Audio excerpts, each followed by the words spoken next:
నకిలీ విత్తనాలు నకిలీ ఎరువులు సరఫరా చేస్తున్నటువంటి వ్యాపారులపైన షాపులపైన వెంటనే దాడులు చేసి వాళ్ళపైన పీడీ యాక్ట్ కేసులు నమోదు చేసి వాళ్ళ షాపులను మూసివేయాలి, వాళ్ళ లైసెన్స్లను రద్దు చేయాలని చెప్పేసి ఏజెన్సీ ప్రాంతాలని అడ్డాలుగా మార్చుకొని అడ్డాలుగా ఏర్పాటు చేసి వేరే రాష్ట్రాల నుంచి నకిలీ విత్తనాలు సరఫరా చేసుకొని డంపింగ్ చేస్తూ పెట్టినా కూడా ఇవాళ అగ్రికల్చర్లో ఉన్నటువంటి అధికారులందరూ కూడా ఇవాళ కాంట్రాక్టర్ తోటి కుమ్ముకై ఈరోజు అమాయకమైనటువంటి ఆదివాసులని నట్టేట ముంచుతున్నారు. కాబట్టి ఉమ్మడి ఆదిలాబాద్ జిల్లా వ్యాప్తంగా నకిలీ విత్తనాలు నకిలీ ఎరువులు యథేచ్ఛంగా కొనసాగుతున్నప్పటికీ కూడా జిల్లా అగ్రికల్చర్ అధికారులు పూర్తిగా నిమ్మకు నీరెత్తినట్టుగా వివరించడం చాలా బాధాకరం.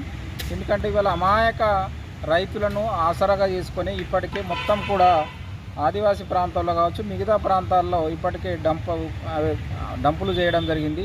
మహారాష్ట్ర, హర్యానా, గుజరాత్ అట్లా ఇక్కడ ఉన్నటువంటి వ్యాపారస్తులతోటి కుముక్కై వ్యాపారస్తులు అధికారులతోటి కుముక్కై విచ్చలవిడికి వల్ల ఫెర్టిలైజర్ షాపులో నకిలీ విత్తనాలు నకిలీ ఎరువులు యథేచ్ఛంగా కొనసాగుతున్నప్పటికీ కూడా ఇవాళ జిల్లా ఉన్నతాధికారులు పూర్తిగా చోద్యం చూస్తున్నారు. కాబట్టి దీన్ని వెంటనే ఏవైతే నకిలీ విత్తనాలు నకిలీ ఎరువులు సరఫరా చేస్తున్నటువంటి వ్యాపారులపైన షాపులపైన వెంటనే దాడులు చేసి వాళ్ళపైన పీడీ యాక్ట్ కేసులు నమోదు చేసి వాళ్ళ షాపులను మూసివేయాలి, వాళ్ళ లైసెన్స్లను రద్దు చేయాలని చెప్పేసి ఆదివాసీ హక్కుల పోరాట సమితి తుడుందెబ్బ రాష్ట్ర కమిటీ తరఫున మేము డిమాండ్ చేస్తున్నాం. లేని ఏడల మేమే ఆదివాసీ హక్కుల పోరాట సమితి తుడుందెబ్బ మరియు ఆదివాసీ సంఘాలన్నింటితోటి కలిసి ఎవరైతే నకిలీ విత్తనాలు నకిలీ ఎరువులు సరఫరా చేస్తున్నటువంటి వ్యాపారస్తులపైన షాపులపైన మేమే దాడులు చేస్తాం, మేమే ఈ నకిలీ విత్తనాలను నకిలీ ఎరువులను అరికడతామని చెప్పేసి మేము తెలియజేస్తున్నాం.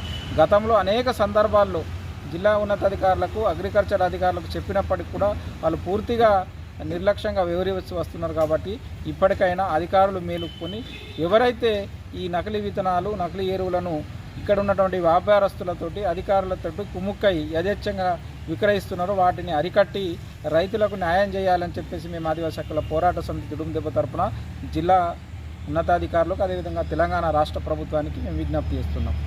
ఏదైతే ఆదిలాబాద్ జిల్లాలో వ్యవసాయానికి సంబంధించినటువంటి మొన్న కూడా పత్రికలలో నమోదైనటువంటి నకిలీ విత్తనాల గురించి మరి ఏజెన్సీ ప్రాంతాలని అడ్డాలుగా మార్చుకొని అడ్డాలుగా ఏర్పాటు చేసి వేరే రాష్ట్రాల నుంచి నకిలీ విత్తనాలు సరఫరా చేసుకొని డంపింగ్ చేస్తూ పెట్టినా కూడా ఇవాళ అగ్రికల్చర్లో ఉన్నటువంటి అధికారులందరూ కూడా ఇవాళ కాంట్రాక్టర్ తోటి కుమ్ముకై ఈరోజు అమాయకమైనటువంటి ఆదివాసులని నట్టేట ముంచుతున్నారు. కాబట్టి ఇప్పటికైనా కూడా ఏదైతే ఈ సీజనల్ విత్తనాల్లో సందర్భంగా మరి పదే కలెక్టర్ గారు కూడా ఎక్కడైతే లైసెన్స్ పొందినటువంటి వారికే ఇవాళ డీలర్లకు అప్పచెప్పడం జరిగింది.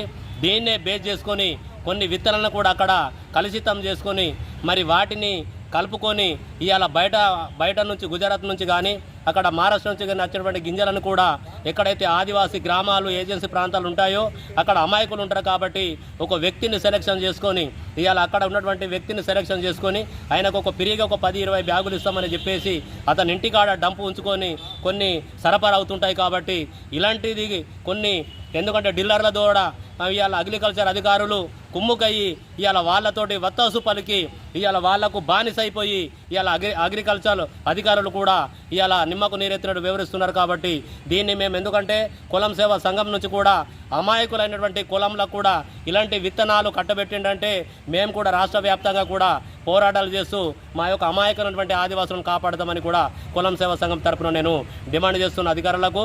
ఎందుకంటే ఇలాంటివి కూడా ఎక్కడ కూడా జరిగితే ఒకవేళ అధికారులకి దాని మీద చర్యలు తీసుకోకపోతే స్వయంగా మేమే తుడుందెబ్బ నాయకత్వంలో కానీ కులం సేవా సంఘం నాయకత్వంలో కానీ మేమందరం కూడా రస్తారోకోలు ధర్నాల కార్యక్రమాలు చేస్తామని కూడా నేను కులం సేవా సంఘం తరపున ప్రభుత్వాలకు డిమాండ్ చేస్తున్నాం. మేము